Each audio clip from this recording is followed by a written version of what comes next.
என்ன தூக்கிட்டு வந்த அன்னைக்கு அப்பா பக்கத்துல இருக்கும் போதே உங்க கையால சோறு ஊட்டி விட்டீங்களே, ஏன் ஊட்டி விட்டீங்க? அது பசி மயக்கத்துல கிடக்குறேன்னு பாவம் இறக்கப்பட்டு ஒரு குழந்தைக்கு விட்டு மாதிரி ஊட்டி விட்டேன். அது தப்பா?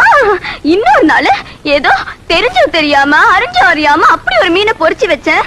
அதுல ஒரு துண்டு கூட மிச்சம் வைக்காம எல்லாத்தையும் சாப்பிட்டுப்பட்டு இப்படி ஒரு மீனை என் வாழ்க்கையிலே நான் சாப்பிட்டதில்ல. இப்படி தினமும் சாப்பிட்டா உடம்பு கிண்ணு இருக்கும். இந்த மதில கூட குத்தி உடைச்சுக்கலாம்னு சொன்னீங்களே, ஏன் சொன்னீங்க?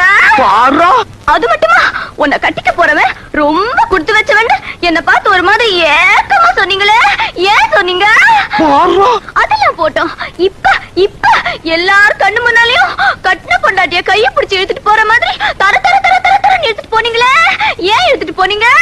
இப்படி செய்யறதெல்லாம் செஞ்சு ஒரு பொண்ணு மனசுல ஆசையை வளர்த்துட்டு உன்னை தொட்டேனா உன்னை பார்த்தேனாங்கிறீங்களே. தொட்டா தேனாக்கும் பார்த்தா தேனாக்கும். நீங்க சொன்ன ஒவ்வொரு வார்த்தையும் அம்பு மாதிரி அப்படியே நெஞ்சுக்குள்ள போய் தச்சிருச்சே. ஒரு பொண்ணு மனசு தாங்குமா? இத கேட்க நாது இல்லையா, நியாயம் இல்லையா, அது இல்லையா, இது இல்லையா? ஐயோ அம்மா, ஏன் இப்படி கத்துற? இப்போ பாத்தீங்களா பாத்தீங்களா, இவர் மனசுல என்ன கட்டிக்கணும்னு ஆசை இல்லண்டா இப்படி கட்ட பொண்டாட்டிய கூப்பிடுற மாதிரி வாடி போடிங்கிற வார்த்தை எல்லாம் வருமா? எந்த பொண்ணை பார்த்தாலும் வாதாயி போதாயின்னு கூப்பிடுற இந்த மனுஷன் என்ன மட்டும் ஏன் வாடி போடின்னு கூப்பிடணும்? அது டென்ஷன்ல வார்த்தை சொன்னா அதை பிடிச்சிக்கிட்டா நீ வச்சுக்கலாம். விடவே மாட்டோம் நாம. கேட்டீங்களா